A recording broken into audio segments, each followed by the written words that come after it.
Our German, our doctor, and honorable guests, and all the audience, good afternoon. Great to see you guys. Though I guess some of our audience are still having lunch, but it's okay, because today I'm going to share about how to invest and how can we protect ourselves. So let me briefly introduce myself.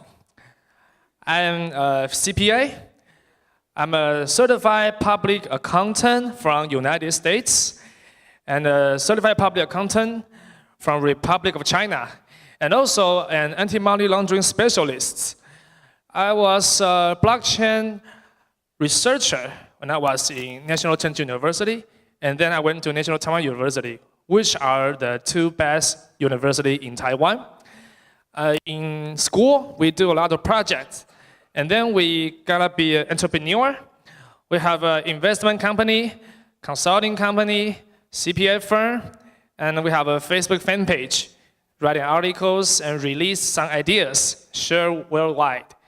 Also, I joined several clubs, like Rotary Club, Lions Club, Small and Medium Enterprise, second generation. I'm the vice president. And then I also joined some other business club. Within this club, we cooperate with small and medium enterprise in Taiwan, try to figure out how to transform through technology. So let's get started. I will share from the 9 point of view. So after this 10 minutes, actually we have 9 minutes left. So every minute, I will give everybody one suggestion for you guys in the coming future to invest in cryptos, ICOs, or any fintech project. The first one will be money laundering issue. The money laundering issue, what's the main point about that? If you invest in a cryptocurrency, you will look about the white paper, an ICO project, or even a crypto exchange. But how can you make sure that the government will not close their bank account, close their crypto exchange? The first point is that, is there money laundering issue and guideline okay enough, or they never think about that? If they never think about that, then they might be closed and your money will be in vain. So this is the first suggestion. Here is a photo. We discussed about the regulation in legislative yuan in Taiwan. Here is a bank account and crypto account. So you can see these kind of transactions could be traced and drawn within the picture. So if you do money laundering, maybe you will be detected.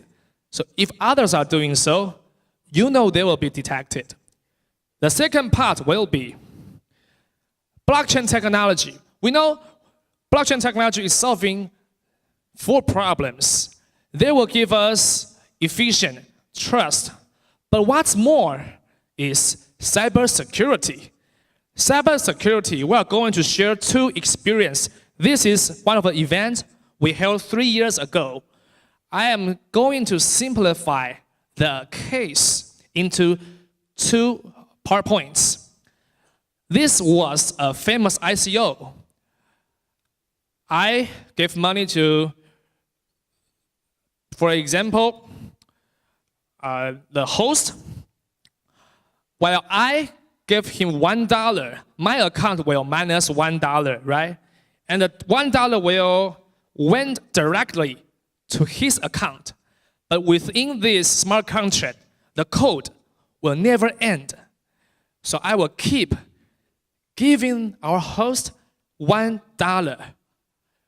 That was found by hackers.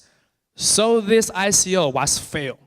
If you invest in an ICO, the third suggestion is that, is their smart contract audit enough or not? Should be take care of that. Otherwise, your money will be hackers' money. The second case is that if you are an investor, you receive an offer. The offer said, If you buy 90 Bitcoin, then they will give you a return daily 0.64. Is that fair? If you calculate that, you'll surprisingly found out that if the company will give you a daily return like what he said, then the total Bitcoin should be 4,000. Wow, it's incredible because the maximum is only 3,600. So that's a scam. If you receive an offer which is about investing, you can calculate on your own. That's one of the methods. Still, we have another method. If you have another data, then we can predict the reasonableness. And the fourth one will be, if you have a crypto, will you pay tax? If your crypto is not only in Malaysia, in Taiwan, China, Australia, Europe, US, international tax planning.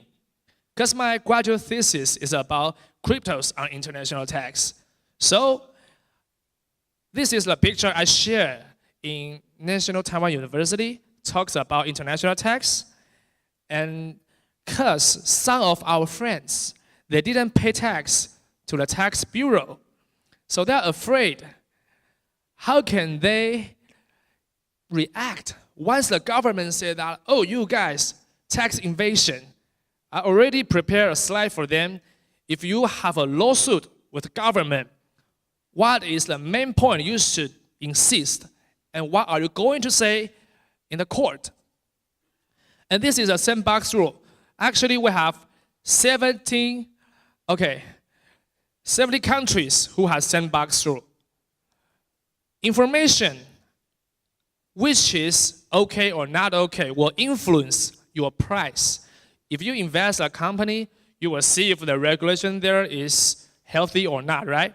So this is one of the ways for you to know there are several countries who have sandbox rule. For Taiwan's version, we translate that. So if you want to take a look, feel free to take a photo. We spend a lot of time translating sandbox rule.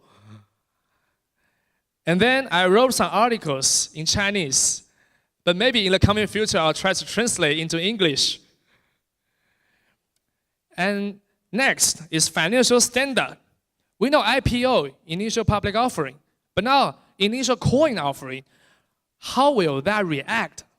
I share some IFRS, IAS standards. If you are a crypto exchange, you have a lot of cryptos. That is your inventory. If your cryptos are used within 1 year, that's short-term investment. So how can we categorize? For companies, if you are going to have an entrepreneur, start a company in fintech, that's your problem. If you are an investor, you need to take a look at the one who in charge of the startup company. Are they well prepared? Or the financial planning is a mess? You should be aware of that. And then it's about policy. It's a local newspaper in Taiwan. The main points I mentioned with Karen, you can see, Karen, me, okay, but Karen is also eating lunch. Is Karen here? Okay, eating lunch. It's the main point I get from the newspaper. I think in the coming future, maybe I will have time to share more in details. So let me just quickly browse through that. Legislative year, our TVBS news, because I'm the vice president of second generation in Republic of China. Another legislative year public hearing, another public hearing, also TVBS news. This is our president of central bank. He said some of the policy direction last week. If you want to know more about details, feel free to contact me. And I will quickly jump the financial holdings corporations. we cooperate with 4 financial holdings doing fintech project. So this is CZ, Binance, the CEO of Binance. I'm consulting coding, right? CPA coding, so I'm CC. Okay. OKEX, we also share some experience. Jupiter, ICO, HK Venture Capital, also the ICO, Blockshow in Taiwan. So those are the connections we do with crypto exchange, ICO projects, traditional investors, right? Rotary Club members, Lions Club members. We are going to have another more speech. Like tomorrow noon, I will be back in Taiwan, share with them some of my experience and insight in Malaysia. Then we are going to hold an activity in Taiwan. If you are interested in that, feel free to contact us. I will give you my information and ideas. I am calling, waiting for your calling. Thanks.